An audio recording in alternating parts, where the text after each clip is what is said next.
कक्ष में आई और बोली कि बेटी सो रही है या जाग रही है। तो बहू बोली कि जिसकी कोख गिरवी रखी हो वह कैसे सो सकती है। तब अहोई माता बोली कि तुझे तेरा वचन याद है या भूल गई। तो बहू बोली कि मैं अपना वचन कभी नहीं तोड़ूंगी। तब अहोई माता ने बहू से पुत्र को मांगा तो बहू ने बच्चा उठा करके अहोई माता को दे दिया। अहोई माता बच्चा लेकर अंतर्ध्यान हो गई। दूसरे दिन सुबह सास ने कहा कि बहू पोता कहाँ है, आज उसके हंसने और रोने की आवाजें क्यों नहीं आ रही।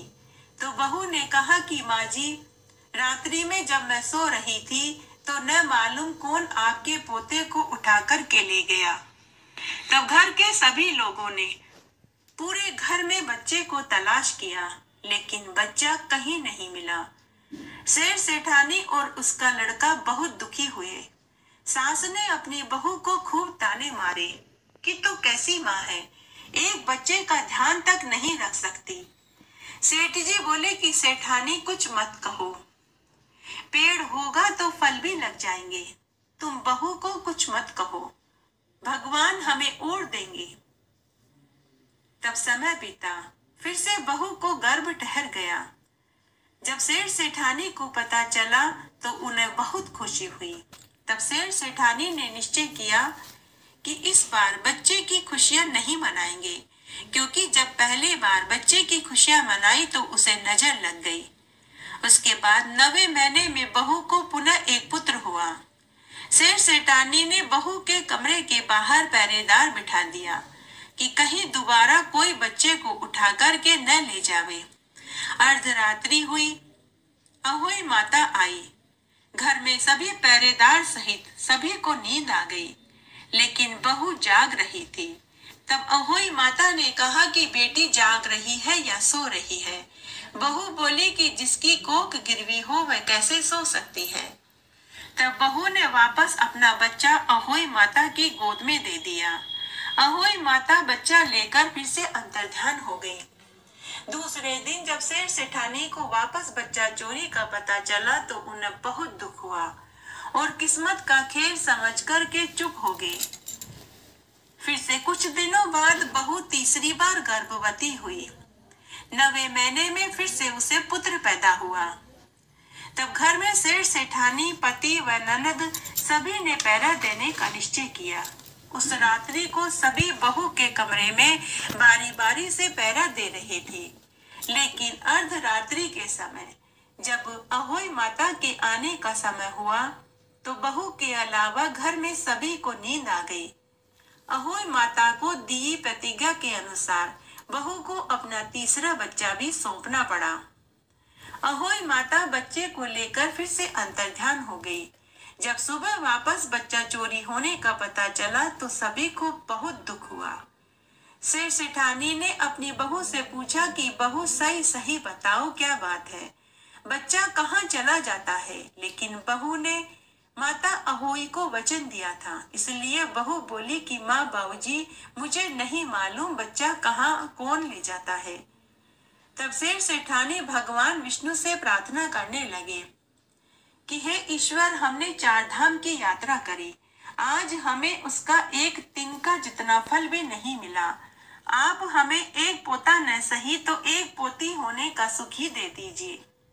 तब कुछ महीनों के बाद बहू वापस गर्भवती हो गई। 10वें महीने में अब की बार एक लड़की पैदा हुई। सास ससुर ने वापस बहू के कमरे में पहरेदारी करी, लेकिन जैसे ही अहोई माता के आने का समय हुआ तो बहू के अलावा घर में सभी को गहरी नींद आ गई। अहोई माता फिर से आई और बहू से बोली कि बहू सो रही है या जाग रही है। तो बहू बोली कि हे माता, जिसकी कोख गिरवी पड़ी हो वह कैसे सो सकती है। तब बहू बोली कि हे माता, अब की बार मुझे लड़की पैदा हुई है, यह तो पराए घर का जेवर है। आप भी तो एक माँ हैं, आपने मेरे 3 पुत्रों को ले लिया, अब इस पुत्री को मत लीजिए।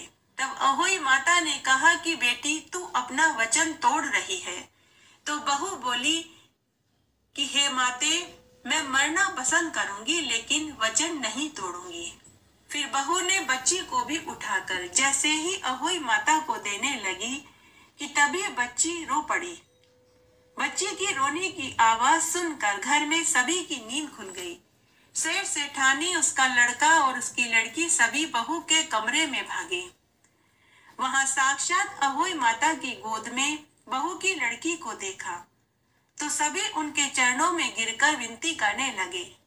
तब अहोई माता ने सबसे कहा कि तेरी बहू ने अपनी कोख मेरे पास गिरवी रखी है, तो इसको होने वाली सभी संतानों पर तो मेरा ही हक बनता है। और फिर धनतेरस के दिन घटी घटना अहोई माता ने घर के सभी लोगों को बताई। तब सेठ सेठानी की लड़की बोली कि हे माता, आप मुझे ले चलिए, लेकिन मेरे भाई और भाभी की सभी संतानों को लौटा दीजिए।